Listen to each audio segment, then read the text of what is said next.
Et bonjour, comme promis, je vous fais la vidéo tuto sur la fabrication de la kombucha, spécialement pour mon fils Joris et pour Manu, mon ami. Voilà. Alors, il vous faut, pour faire 5 litres de kombucha, en tout, il vous faut une mer de kombucha dans son jus, 500 ml de booster ou Scooby, 270 g de sucre. Moi, personnellement, j'utilise le sucre de coco. Vous pouvez mettre du rapadura ou du sucre de canne. 27 g de thé noir ou vert. Il m'est arrivé de mélanger les deux. Voilà, de tout ce qui est 27 g. Et 4 litres et demi d'eau, filtrée ou en bouteille. Voilà la première partie. Donc pour l'instant, je vais mettre à bouillir 1 litre et demi d'eau dans lequel je vais introduire le sucre. Voilà. Je vais mettre ça à bouillir et je reviens. L'eau a bouilli, donc je l'ai sortie du feu et dedans je mets mon thé, les 27 g de thé que je vais remuer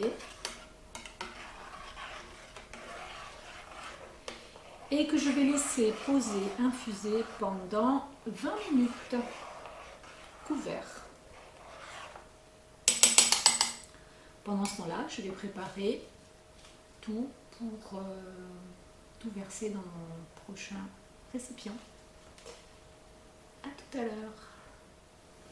Pendant que le thé infuse, je vous indique les quantités exactes. Pour 1 litre de kombucha, il vous faut 900 ml d'eau, 6 g de thé noir ou vert, 60 g de sucre de canne ou de coco ou du rapadura. Vous pouvez également mettre du sucre blanc, moi personnellement je n'aime pas trop. 100 ml de booster. Donc le booster, c'est la kombucha dans laquelle on fait poser la mer entre deux fabrications, tout simplement. C'est de la kombucha non aromatisée avant la deuxième fermentation. Je vous expliquerai ça dans un autre tuto. Et une mer bien sûr. Si vous voulez plus d'1 litre, vous multipliez tous les ingrédients par le nombre de litres que vous voulez, tout simplement. J'ai constaté que ma mer de kombucha, le Scooby, avait grossi et que je vais pouvoir la séparer. Donc comme ça je vais pouvoir en donner à mon fils entre autres. Pour ce faire, donc j'ai versé la kombucha et son jus et sa mer dans un récipient en inox, très important, soit du plastique, soit du verre, soit de l'inox. J'enlève ma bague parce que c'est pas bon d'avoir des bijoux sur soi quand on fait ça et mes mains sont propres, je viens de les laver. Donc il y a un côté qui est dessus, qui est un peu grumeleux, et dessous il y a un côté qui est beaucoup plus lisse. C'est la nouvelle kombucha en fait. C'est le bébé kombucha que je vais séparer de l'autre. Alors bon, il va être un peu cassé, c'est obligé. Voilà. Après, si vous avez plus de doigté que moi, tant mieux. Donc je vais les séparer en deux. Voilà. Pour avoir une deuxième kombucha.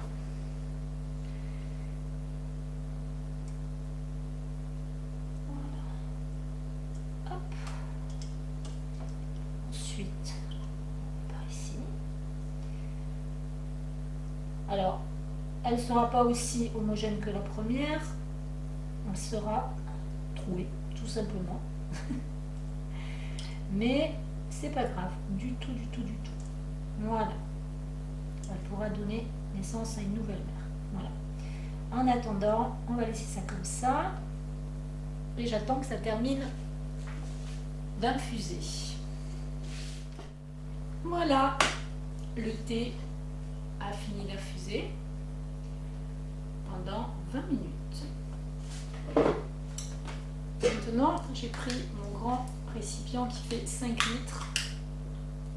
Ici, je verse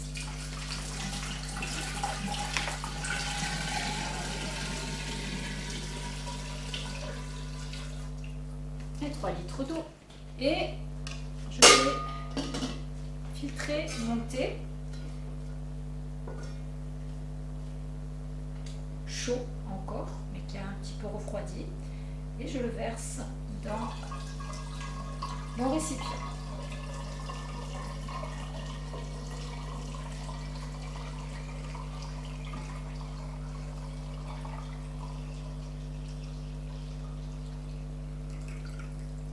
Alors c'est très foncé parce que ça a infusé longtemps, et puis surtout dedans il y a du sucre de coco qui donne cette couleur foncée. Donc selon le sucre que vous mettrez dedans, ou le thé, ou les deux, la couleur sera plus ou moins claire ou foncée. Voilà. Donc, maintenant que c'est tiède, du coup, je vais pouvoir poser ma mère de kombucha dessus. Voilà.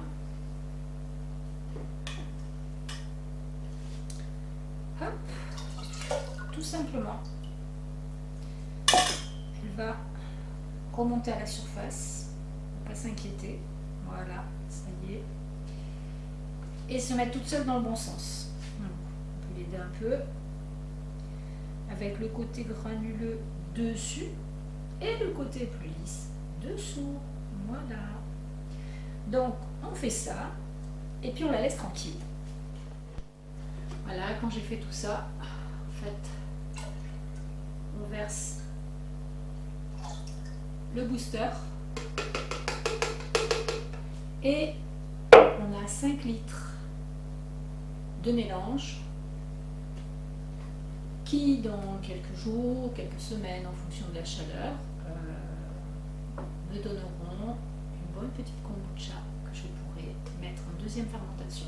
Voilà, j'espère que vous avez tout compris. Il y a quelques petites précisions. Ah oui, pour protéger le flacon, on met de la gaze dessus pour laisser passer l'air. Voilà, donc ce que je fais, je prends 2 gazes, hop, je les ouvre complètement, voilà, je plie en 2 et je mets dessus, hop, j'en prends une seconde, selon l'endroit où on habite, si c'est poussiéreux ou pas, il vaut mieux en mettre 2, moi perso je préfère, l'air passe quand même, mais au moins c'est bien protégé, voilà, hop, un deuxième, un petit élastique et le tour est joué. C'était un élastique qui était autour des sacs de congélation, voilà, si ça peut vous aider à en trouver. Donc je le plie en 2 et hop, je le mets autour. Voilà, c'est tout ce qu'il y a à faire pour l'instant. Vous mettez ça dans un coin à l'abri de la lumière, de la chaleur, enfin il ne faut pas que ce soit au froid, surtout pas. Il faut qu'il fasse une température régulière. L'idéal c'est entre 25 et 30 degrés, 25-26 degrés, c'est top pour que la kombucha fermente et vous donne une kombucha bonne à boire très vite. Après avoir séparé ma mère de kombucha en 2, j'ai obtenu donc un film beaucoup plus fin évidemment et un peu déchiqueté, mais c'est pas grave, de mère de kombucha. Je l'ai posé sur un booster que j'avais, qui me restait, et donc pour faire ce qu'on appelle un hôtel à Scooby, pardon. Donc il est là-dessus, je vais le laisser tranquille en attendant de le donner à mon fils, je pense, et pour l'instant je vais lui donner à manger.